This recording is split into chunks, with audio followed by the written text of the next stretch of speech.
really love to come to. This is Beaver Lake, northwest Arkansas, side of one of the big tournaments every year out on the tour. The Walmart Open, $150,000 to the winner in action there from this year's tournament. Earlier this year, we see Guido Hibden, certainly one of the legends in the sport of bass fishing, who's had so much good luck on another lake in this chain, the Table Rock Lake up in Missouri.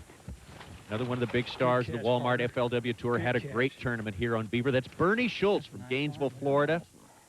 Bernie was looking to win this one, and he was mighty disappointed when he didn't come in the top position this year, but he will be back a little bit later on. We had a great field. The top 10 was star-studded, including this young fella, Randy Howe. Clark Winlett, former Angler of the Year. This fella right here, Kurt Lytle, finished 6th in the Walmart Open this year. Carl Swiebeck in his first really big tournament finish in his bass fishing career. So it's been an exciting place, Beaver Lake, and for a lot of reasons, it's exciting for a different group of anglers this week. These are the anglers on the Everstart Tour. The Everstart Series is sort of the minor leagues of the Walmart FLW Tour. These are fishermen. Some of them fish full-time, like David Cook you see here. Others, well, they haven't left their day jobs yet. Let's put it that way. Ideally, the way it should work, though, is that you fish some Everstart events, you get some good tournament, big-time bass fishing experience, get yourself some good results, then move on up to the FLW Tour. Several of the guys in this field have done just that. One of them, David Cook from Davidson, North Carolina. David has done it the right way. He started at a bass fishing club over in his home state of North Carolina, fished as a non-boater on the FLW Tour, done real well as a non-boater this year, didn't you? Yes, sir. I finished 12th in the point standings. Well, that's fantastic. Moved over to the Everstart Series, finished in the top 5 in the championship over on the Eastern Division, and here he is in the same division. In the Western Division, in the same position. You've had quite a year. It's been great. You know, I learned so much on the FLW Tour, watching all these pros do this, and it's one of my goals to make it there, and next year I'll be fishing as a pro.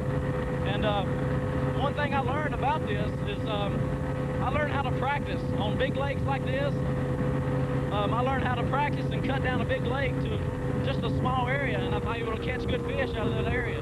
That's fantastic. Well, David is obviously on his way. The goal of anybody, any bass fisherman that fishes in the FLW Tour or the Everstart Series, hold on there, boys. The goal is to be here on Saturday fishing in the finals, and obviously David has done that and may hit a big home run today. Well, he certainly got started on the right foot. Take a look at this weight from yesterday, 15 pounds, 14 ounces. Very impressive for Beaver Lake this time of year. Puts him in the top 10 after 2 days fishing. Look at the rest of that field, including one of the best of all time, Ricky Clunn. But after 3 days, Ricky Clunn could not make the cut. There's your final 5 right there, including Jack Graham, Kurt Lytle, Preston Havens, Keith Smith, and our man David Cook. We're going to get the fishing started here in just a minute. Don't you go anywhere. It's the Everstart Challenge from Beaver Lake.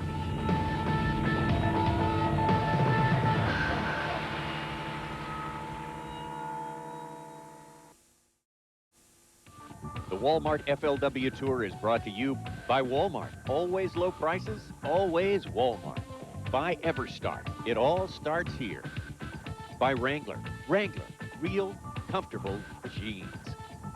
And by Mitchell. We know the water. Well, welcome back. We're watching the Everstart Challenge from Beaver Lake, Arkansas, part of the Walmart FLW Tour. And, of course, a lot of expectant, hopeful bass fishermen in this field here, all gunning for a shot at the big tour, the Walmart FLW Tour. We got our final 5. I tell you what, a great lineup. One of our Arkansas competitors is Jack Graham, who led the way in here. Kurt Lytle, who's already had a good finish thus far on Beaver Lake. Another Arkie there, Preston Havens from Mountain Home. They're on Bull Shoals. Keith Smith, up from Jackson, Mississippi, is here to contest for the championship. And there's our guy again, David Cook. He had one guy to beat to get in this thing. The leader after the first 2 days, Wesley Strader, who only came up with 4 fish there. So David is in the field. And, man, we are ready to go on what is one of the classic bass fishing lakes in all America, Jerry. Yeah, and Tommy, I don't know how I got that early morning boat duty there a little bit ago. But, nice hair. Hey, hey, Beaver Lake is a great lake, and I want everybody to know that it's a chain of lakes. The White River system goes from Beaver to Table Rock, Tanacoma, and Bull Shoals, and then back into a trout fishing stream below Bull Shoals Dam. But Beaver Lake is one of the top lakes in the Ozarks. I might not get bit today, but I guarantee I have the best chance of anybody. because I'm only going for one bite.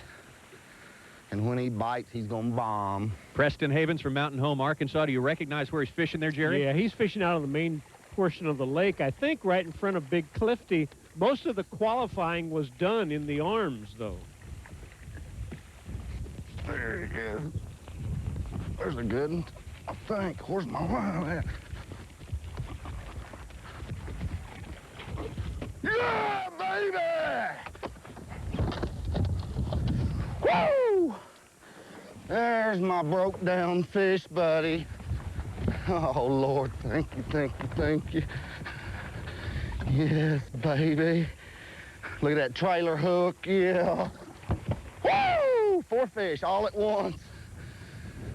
Well, that's actually his first fish of the day, but that's what he wants. 4 more from right there. He wouldn't be mad. A wild man, isn't he? And that broken hook we saw in that fish was the trailer hook off the spinnerbait. And we have moved now to Kurt Lytle, who is a flippin' son of a gun, Tommy. That was a gift. Did you see that? I threw it out there, and I was reeling it in, and he just came and got it. Well, I heard him splashing, so I gave him a little bit of slack and set the hook. Number 1. I'm going to bump him just to make sure. I say bump him, make sure. Kurt Lytle's on the board, but that's not the scouting report we got. He's jig fishing, Jerry. Man, he should not be throwing a buzzbait, you know? No, I'm sure he's threw a topwater bait and a buzzbait a little bit. Just, you know, pick up one real quick, but he needs to go to flipping, which is what he does, and he does very well. He's just about the best that there is at it, and really stick with it all day. I'll take luck any day. I don't know how much luck is involved. Let's flash back to April of this year in the Walmart Open here on Beaver Lake. Kurt came in really riding high on his best year ever. Top 5 finish down in Okeechobee and made it to the 6th place position here. So Kurt is a man who's on a roll. You know what? He was flipping jigs at that time, too. Absolutely. I did fish this area yesterday, but what brought me back is that wind still hammering. I've still got them bait fish in here. I normally don't go back because it affects my mind. It affects the way you think because you expect something to be there. But I'm not expecting nothing to be there. Whenever it's there, I set the hook. Boy, you know, most of the time in the fall, Beaver Lake doesn't produce this many fish shallow, but these guys are right up on the bank. Absolutely. Well, coming up next, we're going to talk to another angler who sort of fits the mold of the fisherman we're looking at today, a guy who's had success both on the Everstart Tour and on the Walmart FLW Tour. Longview, Texas's Jim Tutt is a great, great bass angler, and he's going to talk to us a little bit about the up-and-coming fisherman and what he's trying to get done this week. Several ways to become a good tournament fisherman. If you have a lot of money and a lot of help, that makes it a lot easier. Money obviously is no problem. You can spend as much time as you want to on the lake or certain lakes. You can hire guides. You can get friends to help you, and eventually you can catch some fish and do better. Another way is to have no money and have no life and fish every day for a long time. And that's the bottom line. There are a lot of guys who don't have a lot. They fish very hard, and that is all they do. My friends say, oh, you're a professional fisherman. I'd like to do that. And I said, well, I'll tell you, I like it. Come on up to Lake Ontario with me and fish for 6 days when the waves are 9 foot tall and it's 32 degrees outside, and it's sleeting and raining. You can't even feel your fingers. But mentally is the tough part. If you can stay out there and figure it out, sooner or later you'll be able to get a good tournament fisherman.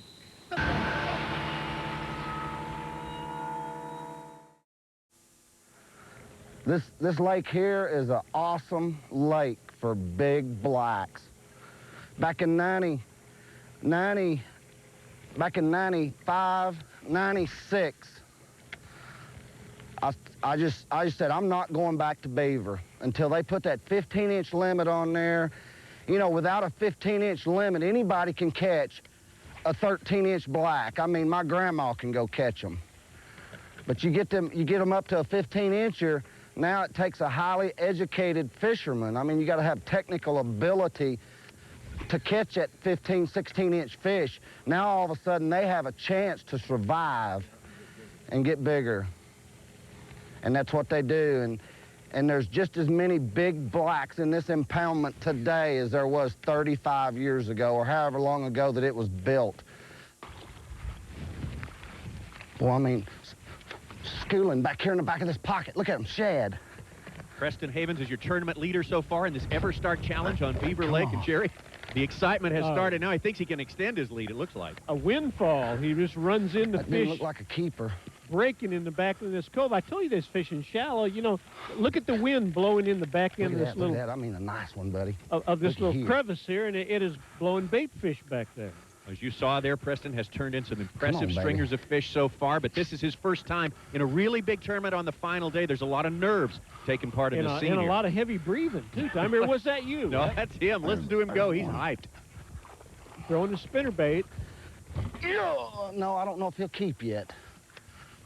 Well, you know, He's fishing again. he's probably confused about whether that fish, what kind of species that fish is. He should actually figure that out and then go back to fishing. You know, we're dealing with three kinds of fish: the largemouth or the black bass, which have to be 15 inches in length, and then the brown smallmouth bass also has to be 15 inches. But the one that's really hard to figure out is the Kentucky spotted bass, 12 inches long. That's all he has to be. He normally has teeth on the roof of his mouth, and his eyes are a lot redder.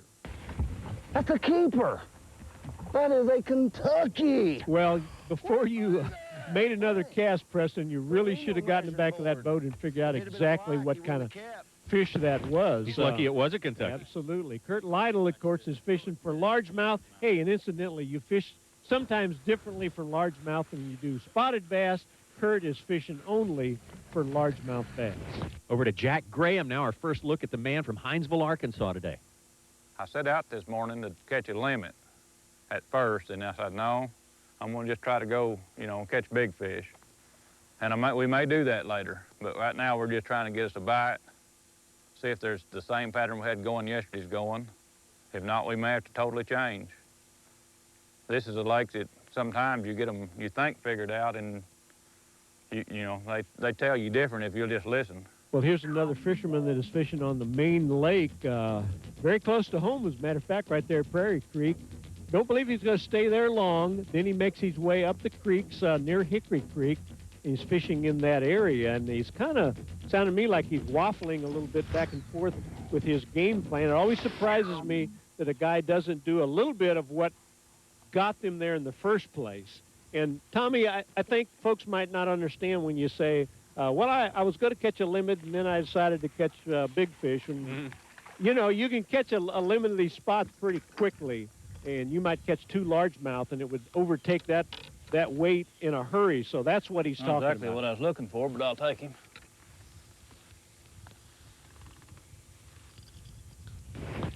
The reason why I changed from a jig to a spinnerbait was because there's a good breeze blowing down through here, and it's roughing up the water and cloud cover. And I was hoping some of these little spots would be real active up here, and I can get 2 or 3 real quick. But I've heard a lot of people catching spinnerbaits this week, spotted bass and spinnerbaits this week. So I was hoping with this wind blowing through here and the cloud cover, it got them a little active. Yeah, you gotta change with the weather. There's been plenty of weather to change with this week. We started out in rather hot weather. We've had 2 fronts, though, come through, so there's been an excess of wind, a lot of rain, particularly today, on different parts of the lake. We haven't seen any on these guys yet. Well, and Tommy, I can't get over David's statement of saying he heard that people were catching them on a spinnerbait. Well, that's what you do on the first qualifying day. By now, you ought to have it down and be fishing your way. And of course, the weather does change these fish a lot, so you have to be very open. And David is fishing, as you can see here, mostly deep, rocky banks. And you know what? The weather doesn't actually move fish around. It just makes them react differently. And you have to figure out what that reaction is. that's why you see so many experienced fishermen. It seems like the more years of experience they have, the more they'll tell you they spend time practicing in different weather conditions for just that reason. Lakes are the same in the sense that practicing weather has a lot to do with fishing. And each lake pretty much is going to react the same. The weather, for example, if it, like today's a cloudy, windy day, well, the first thought, if you practice enough or fish enough, think, well, today's a good day to throw a spinnerbait. Fish are going to be active, they're going to be up shallow, they're going to be eating. If I was on Beaver Lake today, I'd throw a spinnerbait. Now, if I was in Texas at Lake Sam Rayburn, the very same situation is going to occur. If it got cloudy, the fish are going to bite. I mean, that's a general rule. So you can practice the weather.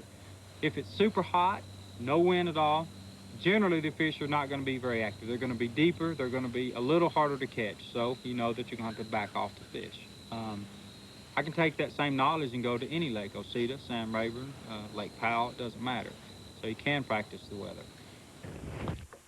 When I put my rain gear on a few minutes ago, I remembered something. About 3 years ago, I won my first major tournament. And I did it on a clear water lake, flipping a jig in the rain. And I remember that specifically because you shouldn't flip a jig in the rain. And I was decked out in full rain gear for a weekend tournament. So, can't always believe what you read in the magazines.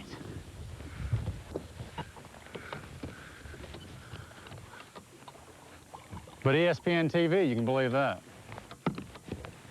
How's that?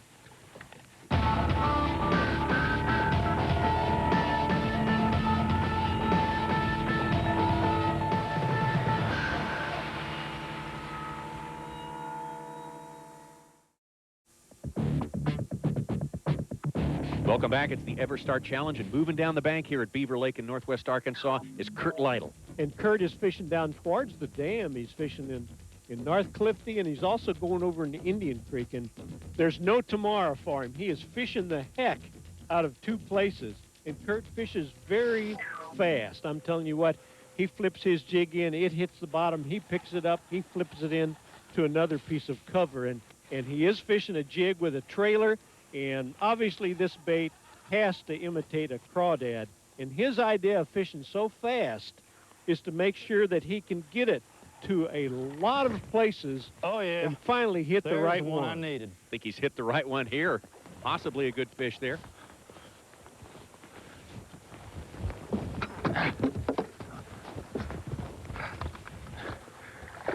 Oh, yes! Yes! Folks, that's a big bass for Beaver Lake.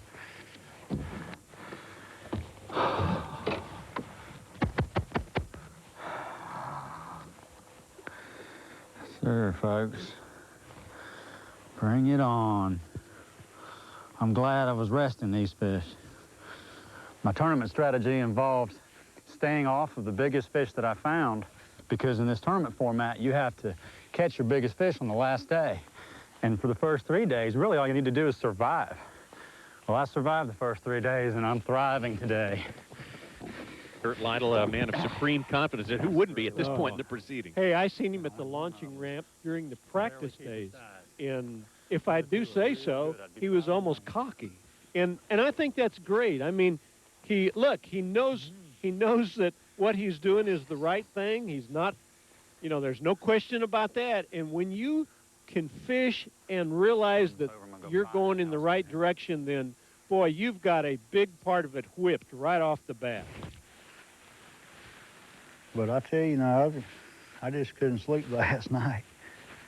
Just too excited. I probably ain't gonna get bit today, because I'm too anxious to get bit. It's getting about time for them to start hitting. They've been starting about 10. I've had a few fish. On early, I pick up on a spinnerbait or crankbait early. But I didn't do that this morning. I guess I just have to try to stay in here on these and hope for the best. Jerry, what a contrast, attitude-wise, between our leader, Kurt Lytle, and Keith Smith here. Kurt Lytle doesn't know how big the next fish is that he catches. Keith is wondering if he's going to catch another. My technique is accuracy. Accuracy, nothing else. You notice I'm going into this wind. I adjust to the wind. If it's 30 mile an hour, I reach down here, I adjust my tool. If it's, if I'm going with the wind, I back my tool off and I let her fly. And this one, I mean, you notice it's no different. Knock on wood, no backlash yet. If I get a backlash today, I will get down on myself very hard. Well, the Everstart series is a developmental tour, and you can see these guys developing. I don't think, Jerry, we'd ever hear one of the top guys in the game say anything like that, that he would get down on himself because of a backlash. In fact, we've kind of heard several things that are kind of surprising to us. But confidence in the mind games, there's a tester. There's your confidence tester right there. That's a big thing amongst anybody. But right now, how he handled what just happened, that's the important thing. Not that he lost that fish. And you know what? I think Kurt, boy, he's having such a good day. He's like, okay, let me back in there. I'll catch another one. David Cook, on the other hand, is really, boy, he's dragging the rears right now, Tommy. He needs to get something happening. He's moving in the area there between Brush Creek, Friendship Creek, and War Eagle Creek. Right, he's as far up those creeks as you possibly can be. And these guys, of course, are making decisions on what to fish and where to fish at. And we sit here and watch, and it sounds kind of easy, but boy, that's tough. Decisions is exactly the thing that separates David Cook with Rick Clunn or Denny Brower or so on. You know, he's back now, I think, fishing the way he should be. He caught his fish on jigs early in the qualifying days, and he should be fishing this jig all day long. He's finally got his first fish. Incidentally, he's putting a lot of scent on his jig and trying to fish it very slow, hoping to get one bite every hour. David Cook has been working hard on his jig fishing throughout his career. Also going to have to work hard on his decision making. Tournament fishing is a decision-making process. When you're practicing, you're trying to locate fish. Well, you might fish for 2 hours and not get a bite, and then you say, okay, they're not biting on this pattern, and you change patterns. Well, you catch them. You might catch some good fish, and then you think, well, okay, I've got this pattern figured out. I'm going to change. I'm not going to keep pounding these fish. I'm going to try something else. You catch them again. In practice, I'm speaking. Well, the majority of the tournament pros who are consistently do well, they are not afraid to change during tournament hours, to change their strategy. Most important thing in competitive fishing is keeping your head on straight, which allows you to make the changes you need to make. Most of the guys are so paranoid in the tournament. And in the big picture, you also have to know when your fish aren't biting, which is what I found yesterday. Fish that I thought I could catch yesterday, I ended up not being able to, so I had to end up going to my good water. You're racing against the clock is the main thing. And 2 hours, 2 fish, that's perfect. And you go to your main area and your main pattern and they're not biting. Well, most people, instead of just changing and going to find them right then, they don't. They keep working that fish or that area, those fish, and then they don't bite. Boy, it's just gonna be a bad day, ain't it? And that separates, I think, the good fishermen from the bad fishermen. The great fishermen from the good fishermen. They make adjustments during tournament time, and they're not afraid to make those changes. Back over to the other spot. They're not afraid to totally abandon whatever they're doing and go find more. Go try it and see what happens. Because they have 20 years or 10 years or 30 years of prior knowledge to draw on. And some of the newer tournament fishermen that might have only been tournament fishing for 3 years, they don't, you know, they're not brave enough to make that step. I mean, they think, well, I need to catch these fish. And that to me is the single most key that separates the great tournament bass fishermen from the mediocre bass fishermen. FLW Tour is brought to you by Coleman, the outdoor recreation company. By Timex, takes a licking and keeps on picking. By Chevy, the most dependable, longest-lasting trucks. And by Land O'Lakes, supporting family traditions. What makes Michael Jordan any better than all the other basketball players? I mean, some guys are just better, let's face it. For example, Rick Clunn. I think the guy is the best fisherman that fishes for bass, period, of anybody. He doesn't win all the time, but he's always in the money, and he wins way, way more than he doesn't win. A lot of friends that I have and non-professional anglers say, oh, if I could fish for a living, if that's all I did for fish, I could go out and compete just like those other guys. That's not the case. Some guys try it and they never make a check. They fail. I used to think that too. When I first started fishing, I would say, well, I could go out and if all I did was fish, I could compete with those guys. Well, I started about 7 years ago, and it took me about 4 years to really get going. Different ways to go about building a career in fishing. Here's some examples. Craig Powers of Tennessee, 2 really nice Everstart performances, and then that great 5th place on the Mississippi River at Memphis, Tennessee. Pretty much the same story for Jim Tutt of Longview, Texas. Great on the Everstart, and this year he comes out first tournament of the year and makes a top 5. Kurt Lytle, a little bit different. He's been with the FLW Tour pretty much since he began fishing at this level, and I tell you what, he's dropped down to Everstart, and he's looking really good today. Let's take a look at him right now. He's our leader so far. Jim Tutt was trying to act like it was hard being one of these professional bass fishermen. I think he was making a point that it ain't for everybody. I want to talk about the fact that Lytle is now really zeroed in on 2 little places. And he's going back and forth, flipping that jig. Hey, and incidentally, most of the fish that Kurt catches is on the bottom. That fish was in that tree. Looked to me like about 4 or 5 foot down. And that this is where when you're flipping, smallmouth. you have to have a good feel, because Tommy, that jig was just drifting to the bottom, and all at once it just stopped. And there was no strike, there was no feel to it. I'm saying this, I'm just normally that's what happens. You've been in that situation a few times, you should be able to recognize it. Boy, if you're not aware of it, the fish is going to suck that jig in and spit it right back out.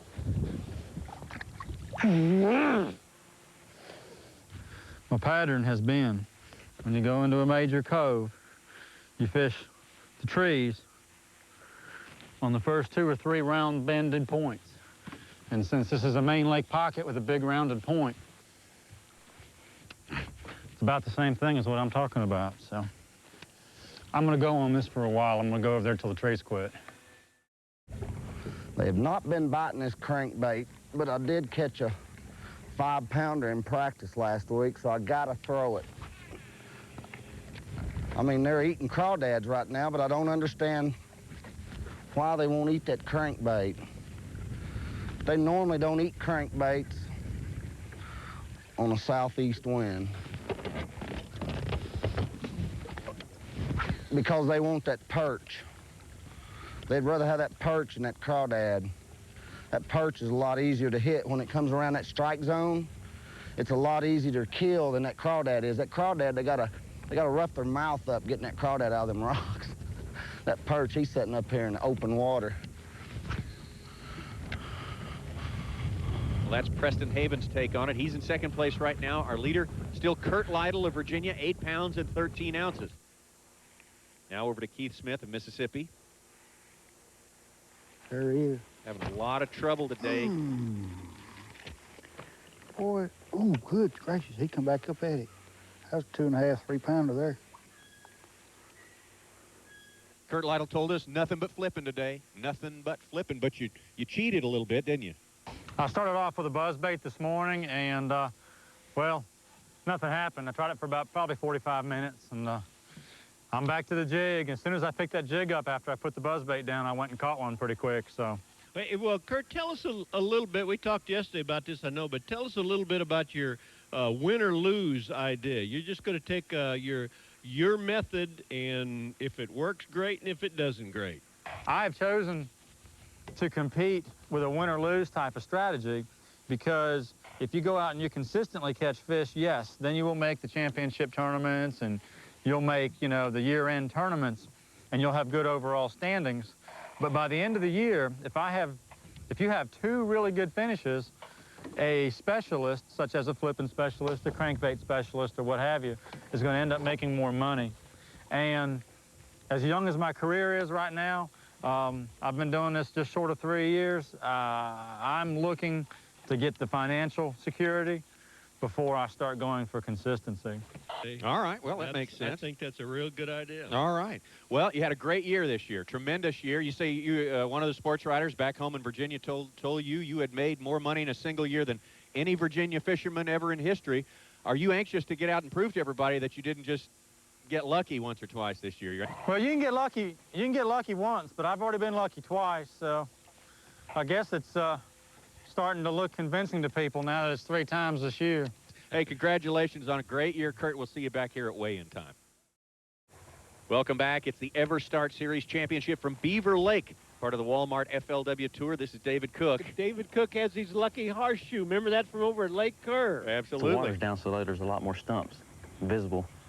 And I was going down this one bank in this creek, and there's a stump sticking out of the water about a foot, and then on top of that stump was a horseshoe.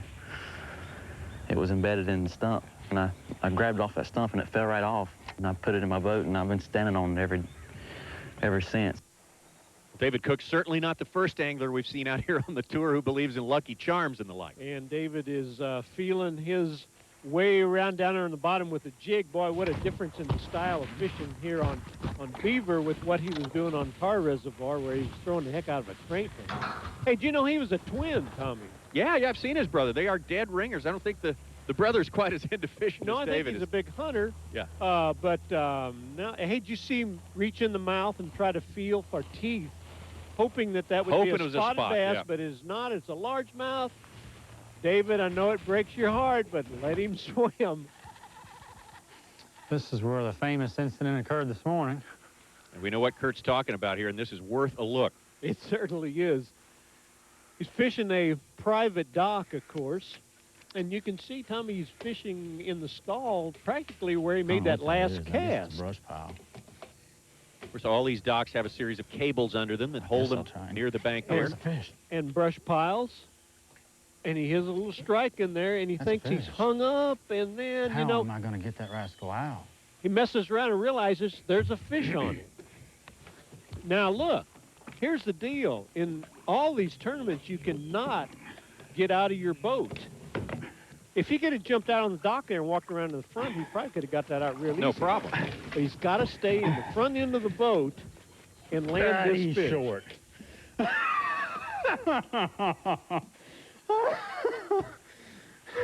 All that for a short fish, but he got his sleeve washed out good, Yeah, though. that's right. So here he is, right back in the same stall again. There's a good one, I think. Oh, yes. Oh, goodness.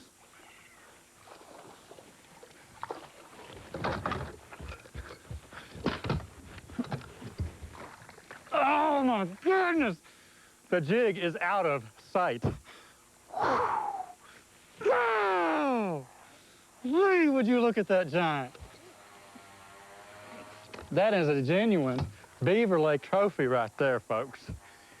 That fish truly is huge, and I mean huge as far as the outcome of this tournament goes. I What a predict, Jerry. difference that one fish is already making, and I believe he needs to move into that dock, Tommy. He has certainly got his money's worth out of that one particular stall, wouldn't you say? Yes. Would you look at that fish? That thing is huge. He's skinny, but he's huge.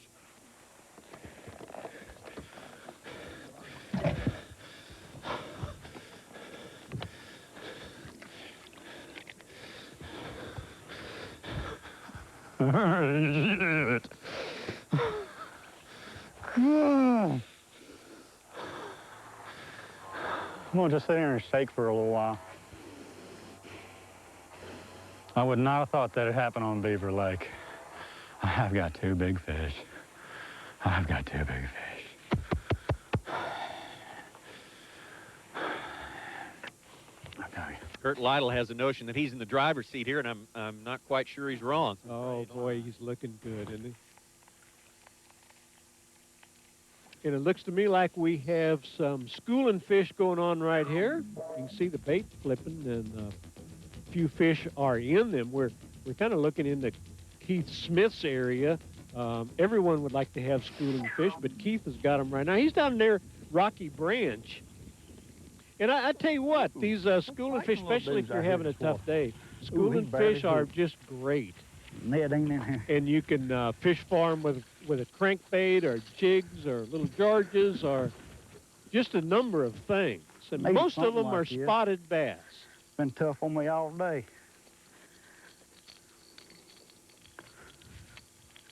I wish they'd come back up and feed real heavy.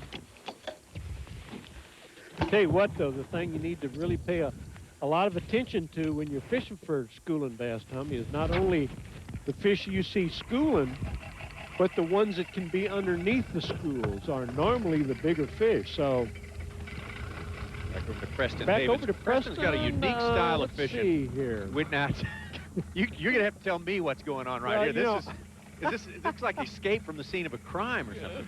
Well, I think what has happened is, again, some fish have come up over there and they've started schooling. And Preston didn't want his boat getting in on top of him. No, I think that's what was happening. I hope it was. Well, I haven't seen anything quite like that before in 4 years. Let me of tour work here. Either that or the trolling motor just has a mind of its own. Is that a good strategy, though? If you get into some schooling fish and you catch one, get away from the school. Well, Further away you are, the better off you are for catching well, fish. you know, I don't know for sure. You know, there's no telling. Those fish, when they're up after bait, they could care less about anything. I think they'd run into your boat. Yeah, you And can they be have run standing into right in your the boat. middle of them. Right, so you don't have to get away from them if you can just stay around the shad in You some should have way. seen the one with Well, I don't know if all the schooling fish in the world is going to help those two guys now with Kurt Lytle catching these big ones one after the other. Man, he is certainly putting some distance between him and 4 other guys. And again, his confidence level is just out of There's another sight. good So one. he'll continue, won't he? It's the Everstart Challenge from Beaver Lake in northwest Arkansas. You're looking at Keith Smith, Thank you. Crystal Springs, Mississippi. Oh, And that's a Keith has good been one. having a tough day, but he's finally Oh, found look at here. the schooling fish he's been looking for, and there's Well, a good one out of the school. Normally they aren't that large, especially the spotted bass. But you know what? Sometimes you just have to keep throwing at those schooling fish. You know what? A big old bass, 3, 4, 5 pounds, can sometimes be swimming around in there picking up the leftovers that the little bass stir up. So it's a good idea. All right, now we're picking up Jack Graham. Now it's 2:11, and just now he's where he's been hitting every day much earlier in the day. Now, is that a Well, mistake? I don't know. What do they say about hindsight, Tommy? Yeah, it's always 20/20. Yeah, and announcers have perfect hindsight. That's right. He was fishing the main lake for 3 days before that and was doing awful well. So maybe he should have moved down to the big water a little bit sooner.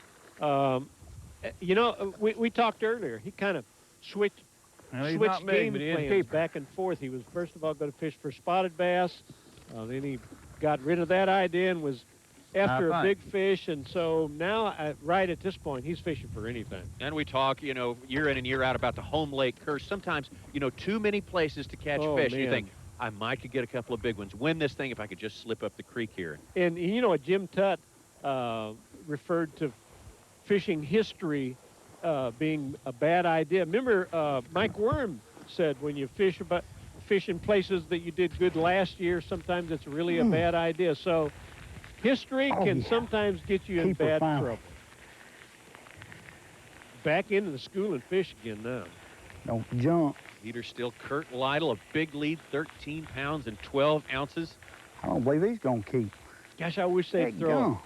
throw a jig out or a little jarge or something right in the middle of those That's a schools and spot let or it go all something the there. way to the bottom. Something to get under the school, huh? Yeah, just just for That's a a mean mouth. But man, it's so hard, especially when you Mean just mouth need gotta the be fish or 12. two. It's so hard to not throw into the visual area where you can actually see the bait popping Shut around his and jaw popping and on, make catch sure. one of them fish. Keith Smith, of course, didn't even think he was going to be in the top 10. Maybe not even the top 50 this week. He'd had trouble on some Clear Lake fishing on the way up Yeah, to he's this from tournament. Ross Barnett, isn't he? Yeah, Ross Barnett, so he's not used to it. So I think for a guy with no experience, he's done very exceptionally well well. this week. One more. The equipment and competition that I depend on for big fish is critical. I'm using this rod right here. This rod is actually a saltwater blank. It's rated for 20-pound line. I've got 25-pound line on here, which I consider light for what I'm doing. The only reason I'm using it is largely because I want to get a fast fall rate. Otherwise, I'd be using 30. Of course, I've got a sharp hook on my jig. The head design is very specific. This head design is a modified football. Football means that it's got pointed eyes to it, just about. And what that does is it allows it to come through a fish. When a fish clamps down on it this way, his lips will slip and the football straightens it out so that as my thumb's getting ready to punch into the hook, that's what his jaws are doing to it. Once you've got the heavy line, the heavy rod, and assuming you're using a good reel with a high-speed retrieve, the high-speed retrieve allows you to pick your slack up and get an effective hook set. Assuming you've got all that straight, big fish are actually easier to boat than small fish. Today, I feel like I've easily boated the 2 big fish that have bit me, And the small ones are about an 80% deal, because when I set up on them, there's still a 20% chance that they're going to get off. Reason for that is, small fish is sitting there, and his 1 pound of body weight, when I set the hook, he's only got 1 pound of body weight to resist my pull. So the hook won't necessarily get set. Big fish, 7 pound fish, is sitting there, and I set up on him. He's got 7 pounds to resist it with, and that will drive the hook in nearly every single time. Back over to Keith Smith, who can't know the situation that Kurt Lytle is in right now. Oh, and yes. Can't, Oh, probably good better than he gracious does it, alive. because Probably not. catching That's these good, my schooling boy. fish, these spots at of this the- size, he's Come going to on, have a hard Lord, time. let me Did get you this see the one in for clock sure. up there? 2:33. He's in Rocky Branch trying to do my figuring That's a here. good one. I would say he's He's 15 bigger than any one of them to other 20 minutes to the takeout spot. So, golly, he can't fish, Tommy, for another 5 Oh, minutes, good 10 gracious minutes alive, at the most, absolutely. And here he's found the fish in the last 15 minutes of the day. But he's found his net, too. He had it Found his hidden. net. Come on That's here. a different approach than what we've seen, I think. Oh, I think I'd have had my net out a little earlier than that. yes. Oh, well, he's fishing for pride here, I guess. There's That's no way he's right. going to catch Kurt Lytle, but I tell you what, he knows he's Thank you, Jesus. just a day late and a dollar short here. Well, I'm glad to see him hanging in there. So many of the guys quit at this time, give up, and run to the ramp. He's hanging in there. You know, man, he could catch a 5 or 6 pound bass. Maybe not win, but move up a number of places. If they'll come up and give me one more like it, I'll feel a little better. Well, you feel a little bit better for Keith Smith now. He's finally starting to enjoy his day a Them little fish bit, are strong. albeit at this late hour. But earlier in the day, the celebrating was being done by a guy named Preston Havens. I tell you what, he caught perhaps the big fish of the day. Lord, thank you, thank you, thank you. Yes, a lot to baby. celebrate. Look at that trailer hook, yeah. Walmart FLW Tour is brought to you by Evinrude Outboards and Electrics, the world's most refined engines. By Uniroyal, driving dependability home. By Coca-Cola, always Coca-Cola. And by Lowrance, successful adventures made simple. As far as a sport, any sport, I don't care what sport it is, if you're a chess player, a basketball player, a football player, there is no sport like fishing. The variables are unbelievable. You have mechanical variables, trolling motor, batteries, gasoline, big motor, vehicles, getting to the tournaments, meeting your partner on time. Your partner might not show up. Reels breaking, line breaking, hooks breaking, fish not biting. You can't find the fish. You get sleet, storms, weather, cables breaking, electronics breaking, your line breaking. Plus, you're paying thousands of dollars to do this, and you might not even catch a fish, and you get no money. There's no contracts that, okay, well, I pulled a muscle. I'm going to sit out, but I'm still making $3.5 million a game. It doesn't work that way. You can think of every excuse you want to for not winning, and if you don't win, you lose. I mean, that's people look at it that way. If you don't finish first, you lose. Well, you get the idea that Jim Tutt is one of those people who looks at it that way. I know he's very disappointed. Yeah. He's not in the top 5 here, but He'll be back. yeah, someday soon we'll see him in this position, the position of our leader, Suffolk, Virginia, Kurt Lytle. Yeah, and and I don't the think there's- hour's getting late. Yeah, but I don't think there is any a chance at all that Kurt is not going to win now. But I think the way he's fishing is really unusual. He's got 2 places that he's fishing, one up Indian Creek, one in North Clifty, and he'll fish each one of these spots maybe 5-10 minutes and go all the way across the lake to the other spot. Fish for about 5 minutes, and then we'll run 10 minutes back to where we just came from. And actually, he has seen a fish. Remember him talking about seeing a fish follow one that he caught? Right, yeah, absolutely. He can't get that off his mind. He'll run all the way back to that spot, try it again, and then move. You should have seen the one with him. And that was the fish I was talking about. That's what it was right Which is there. highly unlikely that fish would hit again. But when you got a stringer like Kurt has in the boat, you know, you can take a chance. What the heck? We I gotta think go in anything's about possible. 5 minutes. I give it my best. That's all I can do. That's been a good day.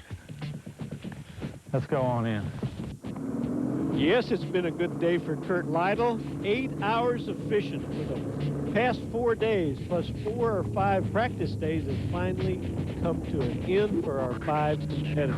Beaver Lake has been a challenge, but it's been equal for each one of our fishermen. Now, in our weigh-in format, each angler weighs in 1 fish at a time, kind of a shootout style. Each time attempting to top the previous competitor's weight. When you can't top his weight with the fish in your bag, then you are eliminated. 8 ounces. 3/8 takes the lead. Now we join our weigh-in in progress with Cook, Graham, and Smith having already been eliminated, and Kurt Lytle needs 3 pounds, 8 ounces to take the lead from Preston Havens, who is now out of fish. I believe that Oh, might man. Oh, yeah. Oh, my goodness. that will, the meeting fish will be very close. Man. He's strong. He is strong Very fish. strong fish. Weighs Looking for 3/8. 3. We're going to need one more fish. Okay. One more fish to take the lead. That won't do it. He said okay, just like that. So He's heading back you to the know, boat. Maybe he's got another fish here. Another one coming. Another one like that. Can it be? This should take the lead Well, here. This'll do it. No doubt about that. Oh, I bet yeah. you keeper. Holy cow. Man, oh, man. And our good friend Kurt Lytle's not even satisfied with this outstanding fish. He's got another one that weighs nearly 5 pounds. Gives him an amazing amount of fish. 15 pounds, 13 ounces. Gives him his first major tournament win of the career. Now, here's a guy a couple years ago decided he was going to become an excellent flipper. Kurt Lytle is well on his way.